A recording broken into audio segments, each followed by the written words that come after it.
सलाम, नमस्ते, सत श्री अकाल। मैं हूं रजा और आप देख रहे हैं रजाग्राफी की अंतर्राष्ट्रीय प्राइम टाइम रिपोर्ट। एक ऐसी वीडियो रिपोर्ट जिसके अंदर पूरी दुनिया की बड़ी बड़ी खास वही खबरें जो आपके लिए बेहद ज़रूरी है, मैं आपको आसान और सिंपल भाषा में बताता हूं। अगर आप हमारे चैनल पर नए हैं तो चैनल को सब्सक्राइब कर लीजिए और वीडियो को लाइक कर दीजिए। दोस्तों, आपको बता दूं कि पाकिस्तान एक बार फिर से अंतर्राष्ट्रीय लेवल पर फेल हो गया है। पाकिस्तान की आर्मी के चीफ इस वक्त बड़ा झटका झेल चुके हैं। दोस्तों, आपको बता दूं कि पाकिस्तान के आर्मी के चीफ पाकिस्तान कि पूरी एक बड़ी डेलीगेशन के साथ पहुंचे थे अमेरिका, और अमेरिका से बड़ी उम्मीदें थी।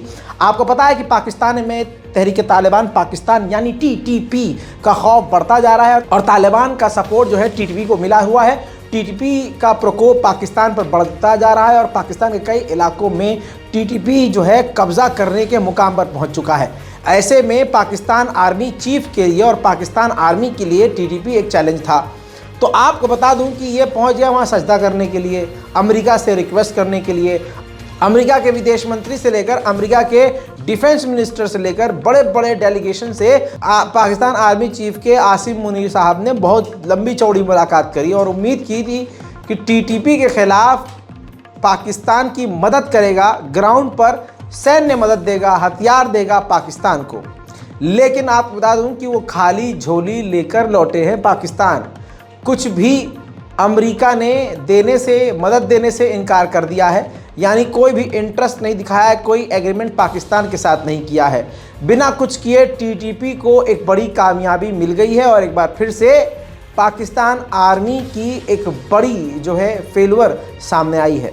ये बात पाकिस्तान के लोगों को बुरी लगेगी, लेकिन हकीकत यह है मेरी जान कि अंतर्राष्ट्रीय लेवल पर आपकी विदेश नीति फेल हुई है। इमरान खान जो बंदा था ना आपका, वो सही कहता था कि पाकिस्तान के कभी भी काम अमेरिका आने वाला नहीं है, इसलिए उसकी गुलामी हमें नहीं करनी चाहिए। बहरहाल, अब इमरान खान की बात आई है तो इमरान खान को बिल में घुसा दिया गया है, उस बंदे को बिल्कुल ख़त्म कर दिया गया है। 2024 का चुनाव भी वो नहीं लड़ सकता, इतने केसेस उस पर डाल दिए गए हैं और इतना उनको फंसा दिया गया है। वहीं दोस्तों, आधिकारिक तौर पर भारत को पाकिस्तान ने झटका दिया है। भारत ने पाकिस्तान से कहा था कि हमें हाफिज सईद सौंप दो, जो कि एक क्रिमिनल है, आतंकवादी है और भारत में मोस्ट वांटेड है।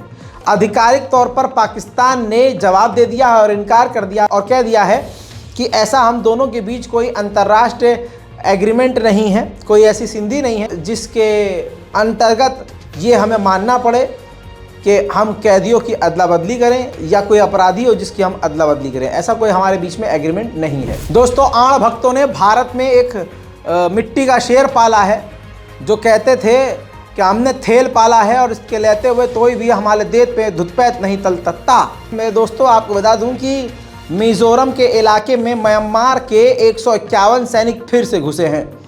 दोस्तों, म्यांमार से यानी बर्मा से पहले भी हज़ारों लोग घुस चुके हैं, भारत में घुसपैठ कर चुके हैं और ये भारत की टेरिटरी के लिए एक बड़ा ख़तरा है।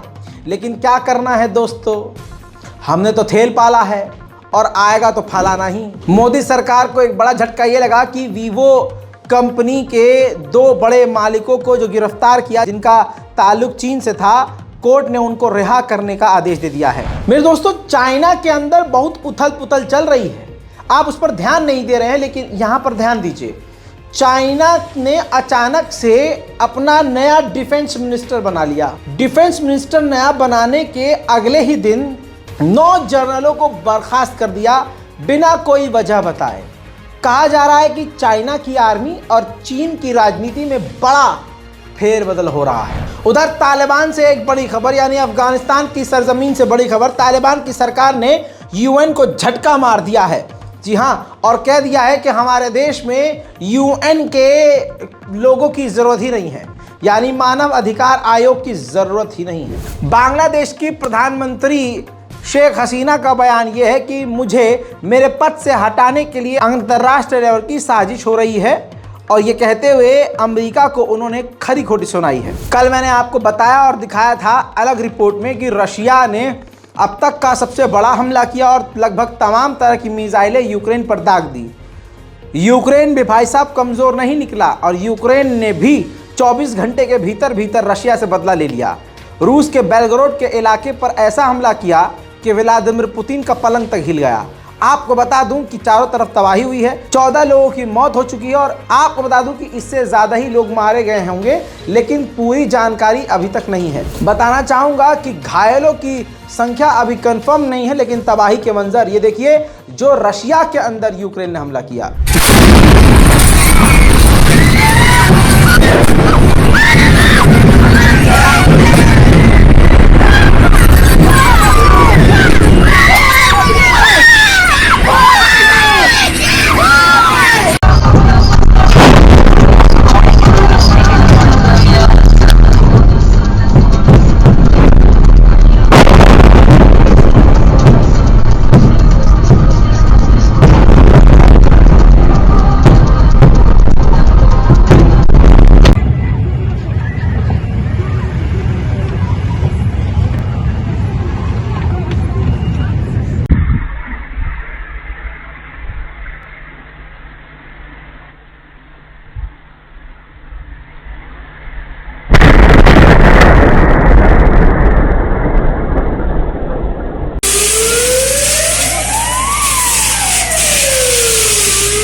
अब दोस्तों इस खतरनाक हमले के बाद क्या ही कहेगा रशिया।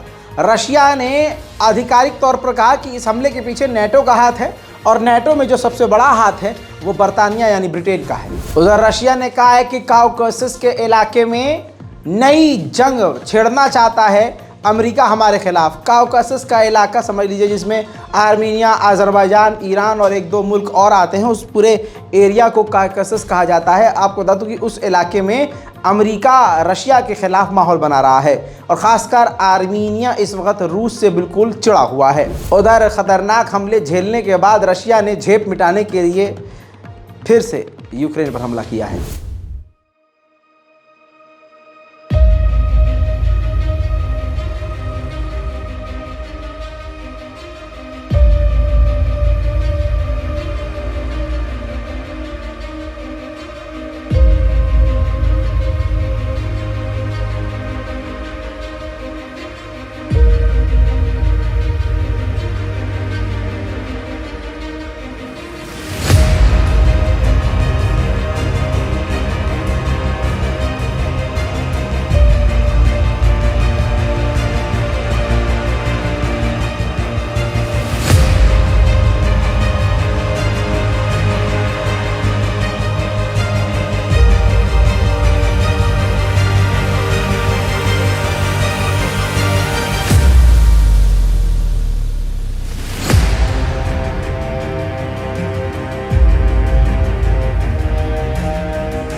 रशिया और यूक्रेन की जंग भी न जाने कब रुकेगी। उम्मीद करते हैं कि इस रिपोर्ट को आप देखने के बाद शेयर ज़रूर करेंगे, चैनल को सब्सक्राइब करेंगे, कमेंट सेक्शन में अपनी राय ज़रूर लिखेंगे। जय हिंद।